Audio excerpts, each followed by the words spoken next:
Okay, so now that I'm done with the thumbnail photo, I might as well wear my glasses because if I don't, I will have terrible headaches after some time. And I I don't know where to. Should I keep it here? I have no clue where to keep this. In my last one, I had some space to keep it. Now I don't. I'll just hold it, I guess.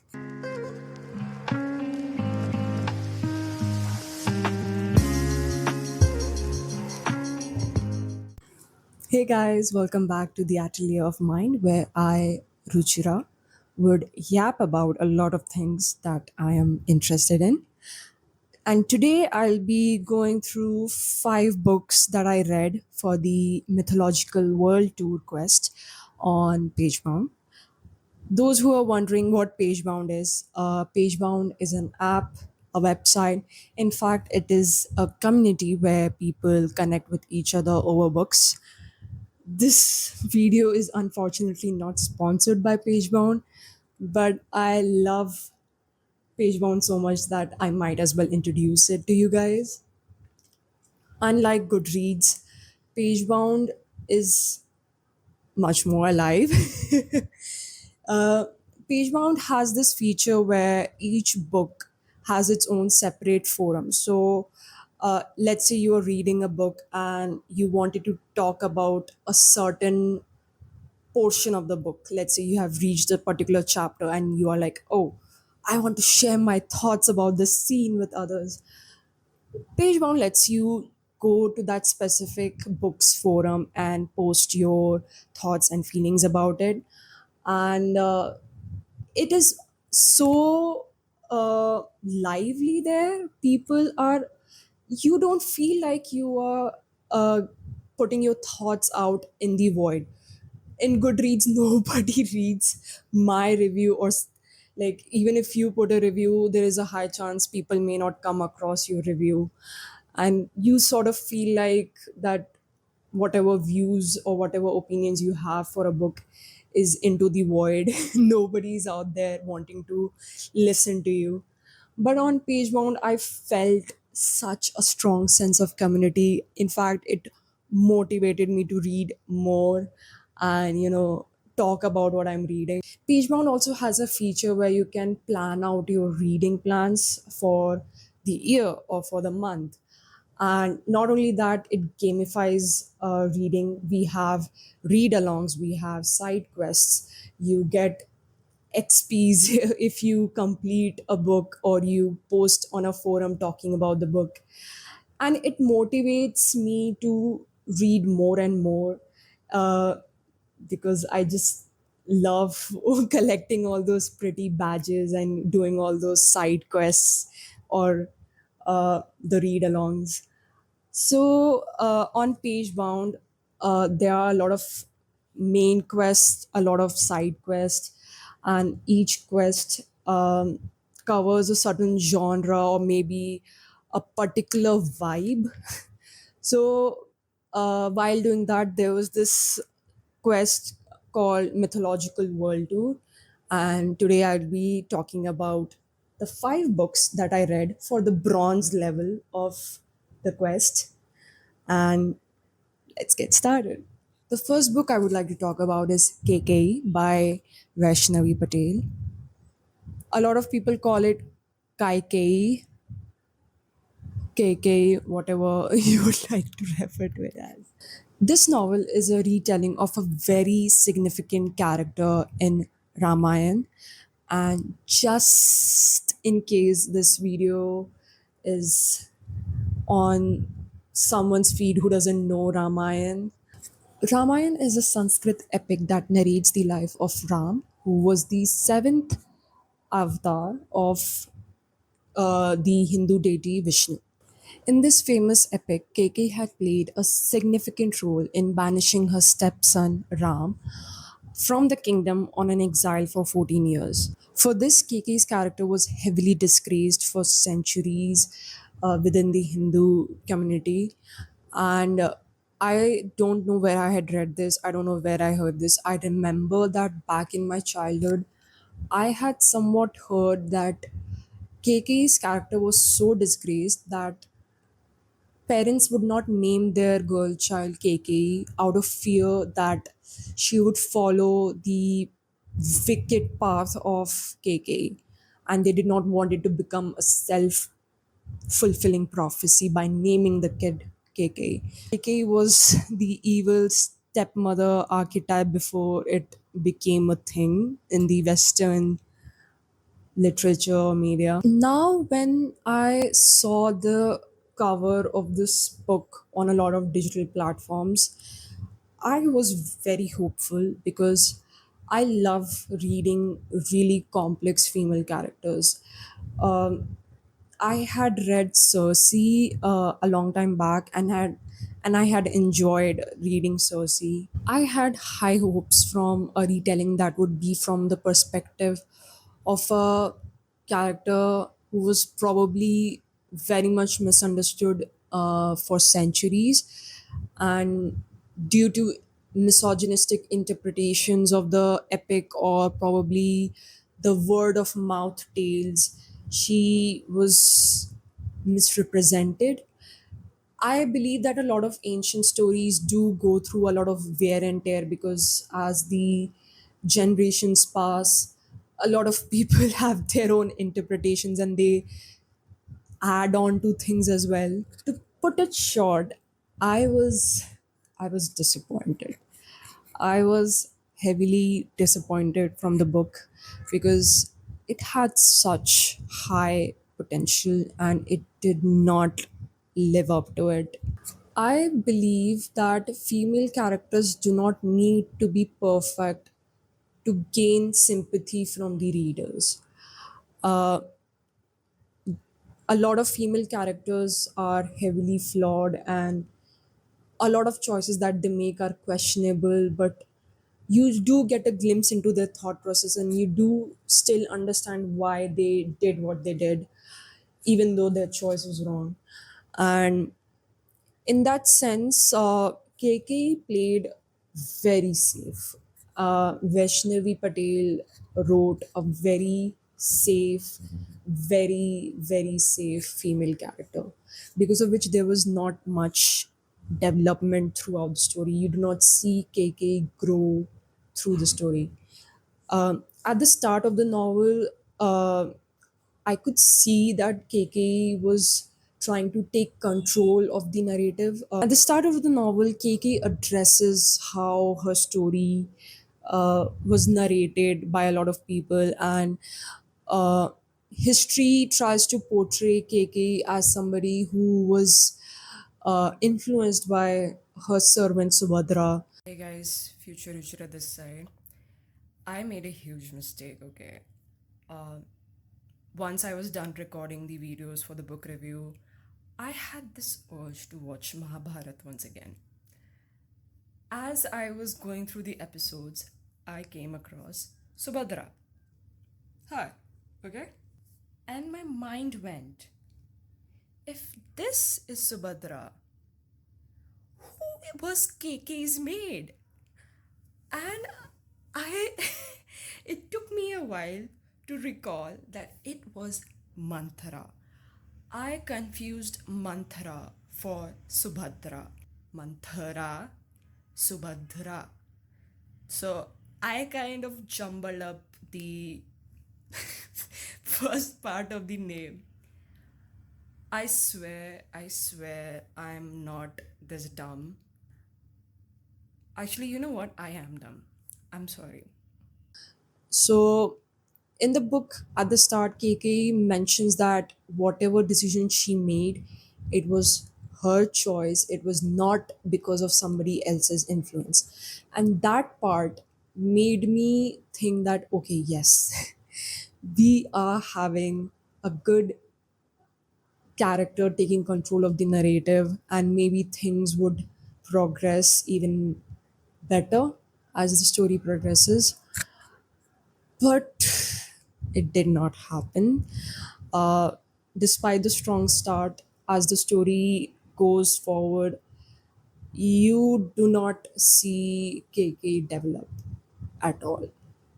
Like I had said, KK could have been a wicked character and still be sympathetic enough.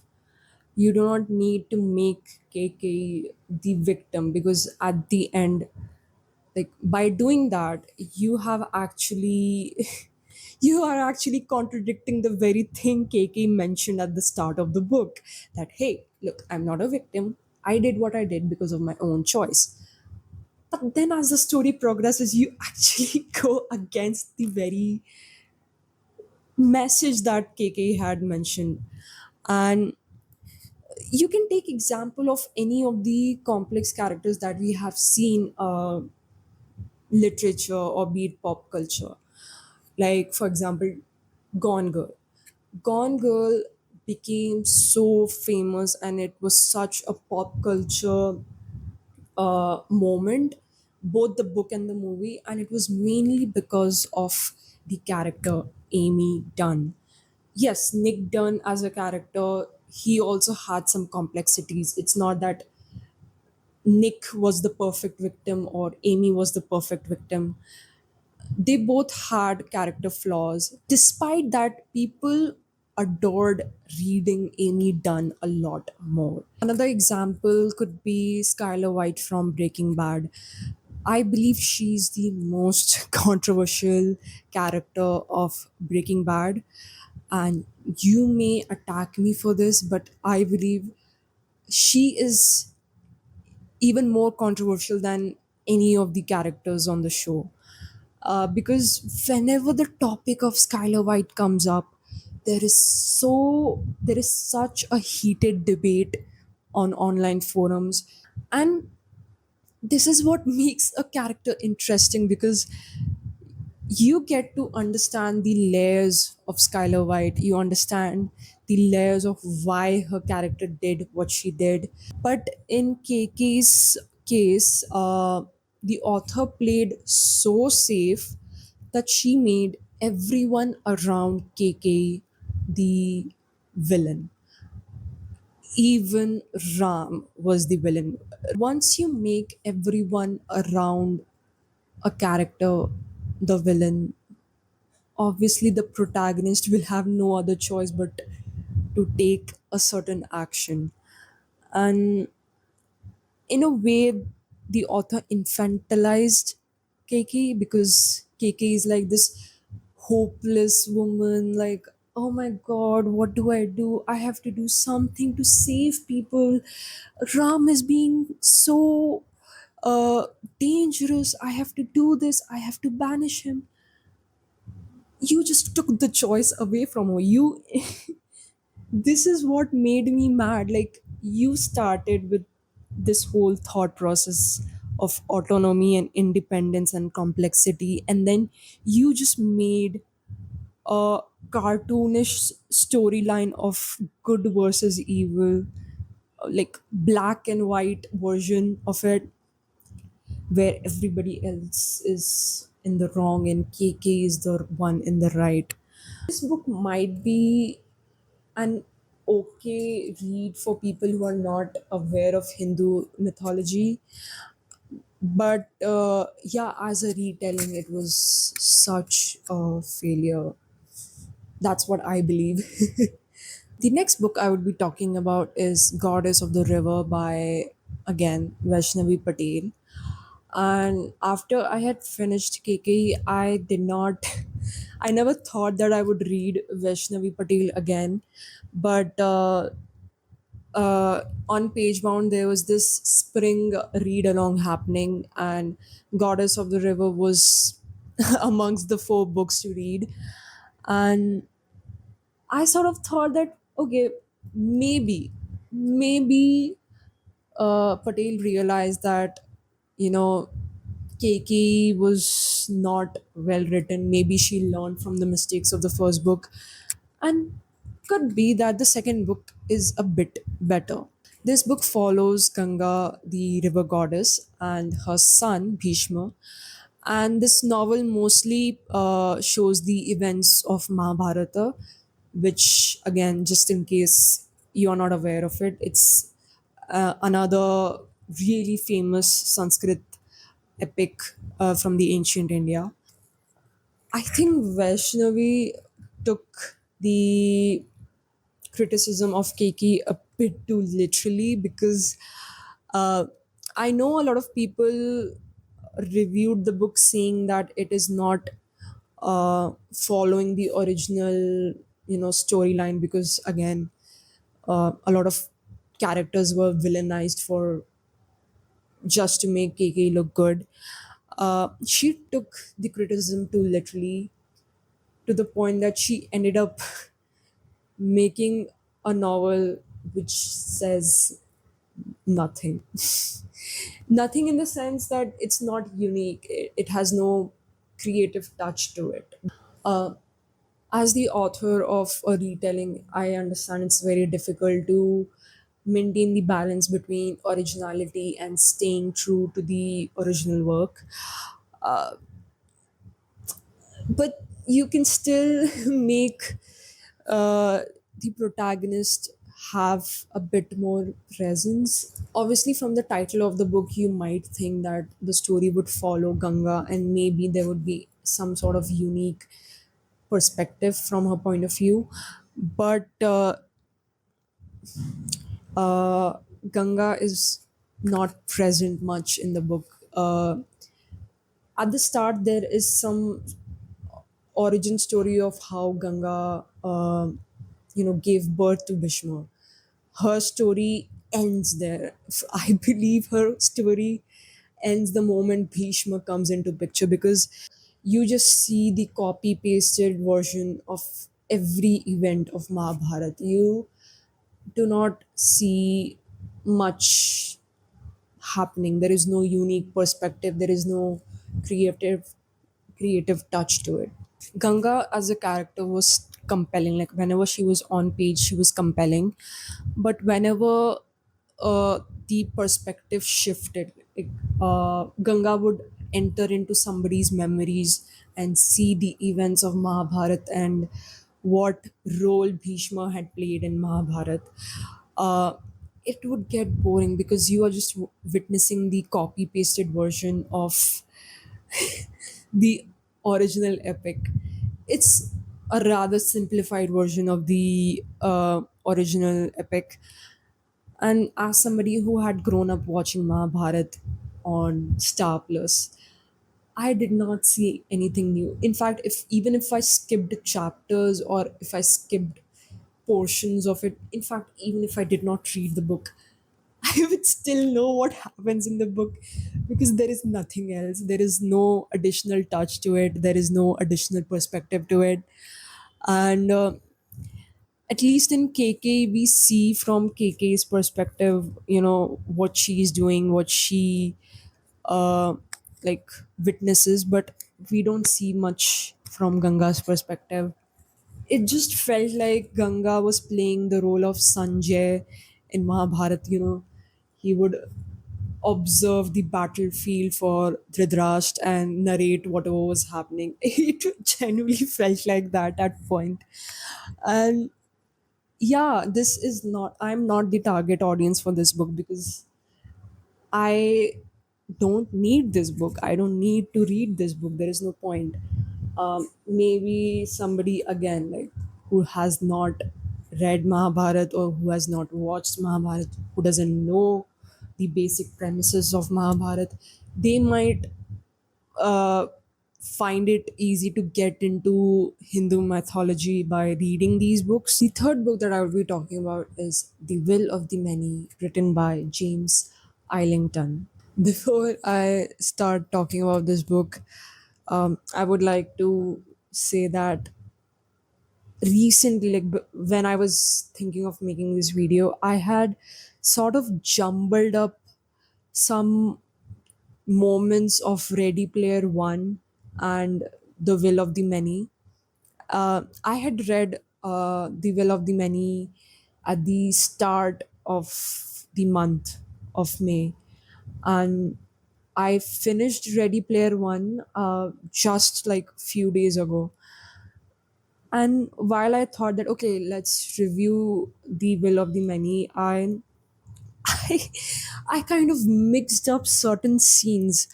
Um I thought that some of the scenes that actually happened in Ready Player One happened in The Will of the Many. So I had to like sit and just, meditate and detangle the two books. This is what happens when you read too many books in such a short amount of time. You need to let your brain have some peace and relaxation.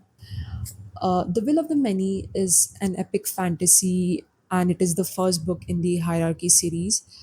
The book is set in a fictional society named Catan, and this is very much inspired by the Roman Republic. In Catan, the lower classes give a portion of their energy, which is called the will, to the classes above them. So I don't know if maybe I'll put a diagram here to explain, but so the Octavius are the lowermost class, and they give their will to Septimus, and Septimus give their will to Sextus, and so on and so forth. The story follows an orphan boy named Vistelimus, and he is tasked to uncover these secrets and solve the mystery behind a particular murder. And to do this, he has to join the Catan Academy. And when he joins Catan Academy, he has to rise through the ranks. And for this, he goes through a lot of cutthroat competition. But Viz has a secret of his own which he has to protect while he's navigating through the mission in the Republic. The setting of this book is actually very well written. I love a well written universe when it comes to a fantasy series. The novel actually covers a lot of different topics such as capitalism, nepotism, there is colonialism, and there is utilitarianism, and obviously there is revenge. I just love revenge stories. It brings me so much joy to read people, burn the world to the ground. Some of the characters were very interesting to read because mostly you would see that the protagonist would take the center stage and all the other side characters become the supporting cast whose purpose is to help the protagonist in his journey. But in this book, every character had their own moral compass, their own values, their own uh, arcs. So it was it made those characters really interesting to read. It was not just that we were focusing on Viz himself. Um, However, there were some problems in the book. One problem that I found was that Viz Viz is a very typical, like a stereotypical protagonist. You have seen all those chosen ones, right? Like so Viz is sort of chosen one in the sense this guy knows everything. He knows how to do anything and everything. He's a good liar. He's a good schemer. He's uh, good at everything. And the funny part was that whenever we would see fights happening in this book, since it's like I had said, it's about academy, it's about conflicts, it's about Viz rising through the ranks. So to rise through the ranks, he has a lot of fights, and somehow Viz is capable of winning every fight he comes across, and he wins against people who have been training their entire life. It's the plot armor. It's such a strong plot armor, and it kind of it kind of made the experience weird because it felt like this novel was just yet another male fantasy novel where the hero just knows everything. He probably was born with intelligence. He just knew everything. The other issue I had, which I probably think you would not find it surprising for me to have this opinion, but I found the female characters very, very lacking. This was yet another book written by a man who did not write well written female characters, because maybe a couple of female characters, maybe one female character had any sort of personality or like stood out in the story, but the rest of the female characters felt decorative, like they were there. um, they were just there. they had they were not compelling to read. I was not interested to read them as much as I was interested in reading male side characters. Overall, I would say it was a decent read. I had enjoyed reading this a lot, and if you are somebody who has probably read Red Rising series, I think you would enjoy this book a lot because it is on a very similar level. It shares a lot of similarities with that series. So let's move on to the next book. The fourth book that I'll be talking about is A Master of Jinn by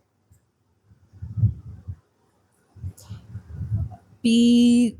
Jelly Clark.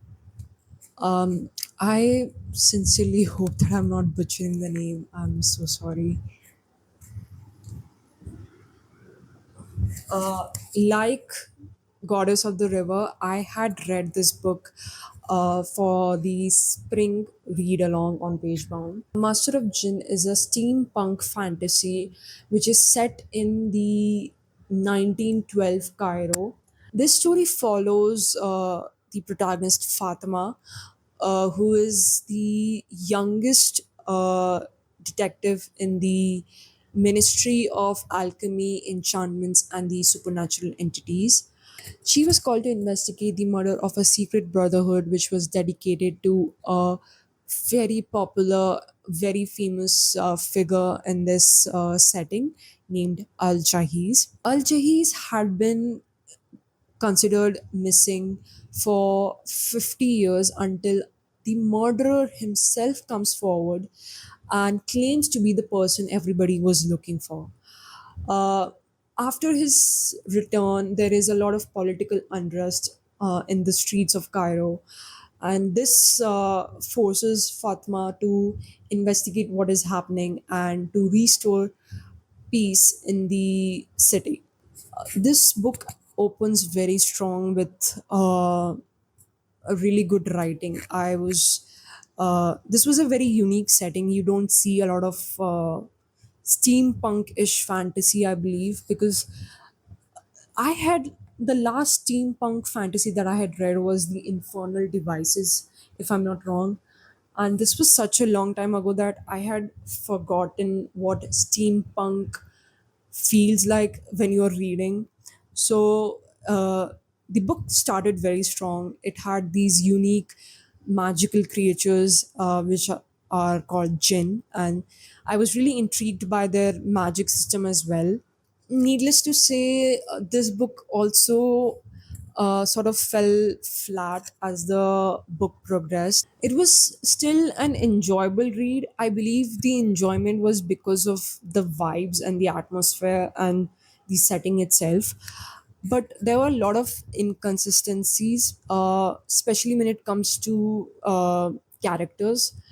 For example, Fatma has lived her whole life in Cairo. She is the detective in the Ministry of Alchemy, Enchantments, and Supernatural Beings. So you would expect a detective to be a detective, but I found Fatma not being smart enough to get hints. It's like after some point, I felt like I was playing Dora the Explorer. That you know Will Fatima figure it out? Will Fatima notice what I have probably noticed? Her character was also pretty flat as the plot progressed. We did not see a lot of uh, layers or a lot of interesting arcs. I just felt that the universe itself was carrying the novel, and Fatma was just flowing through the book because yeah. And I found Fatma's girlfriend Siti to be a much more compelling character and much more interesting to read. And the other fact that the plot was pretty predictable also did not make the book fun to read, because I understand that there are a lot of thriller books which have predictable endings, but it's the plot progression or the characters that make the story really addictive to keep reading, which obviously did not happen with a Master of Jinn. Will I recommend this book? I might. If you want to explore a new setting, a new vibe, you might enjoy the book. Maybe I was not in the right headspace when I read this book. My intuition tells me that maybe I would enjoy it a lot more sometime in the future. I don't know. And I have seen a lot of people online saying that A Dead Jinn in Cairo, written by the same author, this is actually a prequel of A Master of Jinn. People say that this book is much, much better than A Master of Jinn. And I have seen a lot of people recommending that book. So maybe you can start with that. I will probably give that book a try as well. So yeah, this was it for A Master of Jinn. Let's go to the last book. The last book that I'll be talking about today is The Rage of Dragons by Evan Winter. This book is set in the fictional society named Omehi, and Omehi has been in conflict with Hideni for centuries. Omehi has been fighting a war against them for years and years, and this has further influenced their classes and their hierarchies. In Omehi, there is always a chance for a woman to be able to call upon dragons, while there is always this probability of a man getting the magical ability to turn into a stone giant.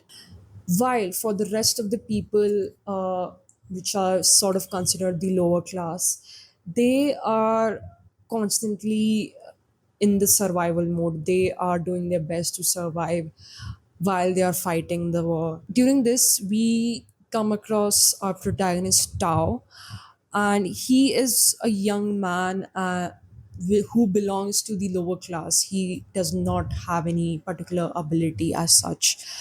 And at the start we see that he doesn't want to go and fight. He was thinking of how to escape from this, how to escape from having to fight as a soldier.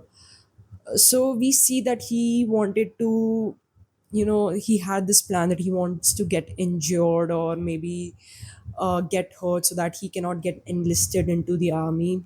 But a turn of events happen, and he he has to bear witness to the death of a really close person in his life, and that drives Tao to this plan where he wants to rise through the ranks of the army and take his revenge.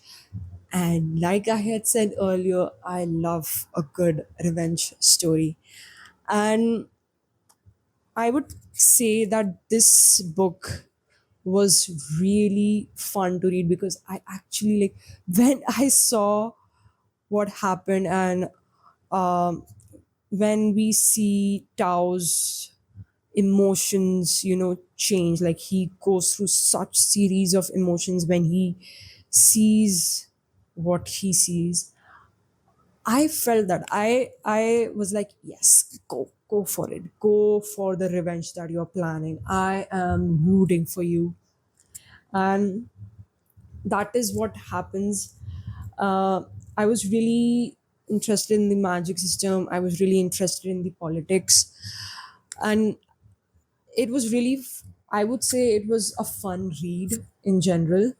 I did, again, this book also has a few flaws that I would talk about. One flaw would be Tao himself. Yes, Tao is very, very angry, and he is like, I want to take revenge. I want to kill these people who did this. And the thing is, there are moments where, as a reader, I found Tao to be blind in rage, as in, he's not seeing sense when he's angry. And there have been moments where I just felt like, I understand what you're going through, but can you just think rationally for a moment, because what you are doing is not going to help you get the revenge you want. I would say it's a very action packed book to read. uh, the magic system, uh, the way the military functions, the characters, they were interesting to read. But then again, the same issue that I saw in other fantasy novels that I've read is that there is no compelling female character again. I'm telling you, there is like, why is it so hard for male fantasy writers to write compelling female characters? Like, I know that there are some authors who have written good compelling female characters, but it's there are like only couple of them. But most of the men do not know how to write women in stories. They just don't. Like I had said, for The Will of the Many, The Rage of Dragons is also very much similar to the Red Rising series. It's just that The Rage of Dragons is a bit more African when it comes to its setting. So, if you are somebody who is into that genre of, politics, and you see class system, and you see revenge, and you want all those elements in your book, you would definitely enjoy The Rage of Dragons a lot. I had enjoyed it a lot. That's about it. These are the five books that I read for the mythological world too. And there are actually a lot more books in the quest, and I do hope that I read some of them. I do have some books in my TBR from that quest. So yeah, uh, I will definitely make a video on other quests that I have done. There are a lot more quests that I have done. I have done Dark Academia. I have done Romantasy. I have done Cozy Fantasy. I have done Found Family. So I'll see. I will choose another one of those quests, and I'll make a video on the other five books that I have read in that quest. Uh, I hope you enjoyed this. And I'll continue this series whether you like it or not. I just love to talk about books. I'll talk about books even if you like it or not. But I still hope you do like it. So see you later. Bye bye.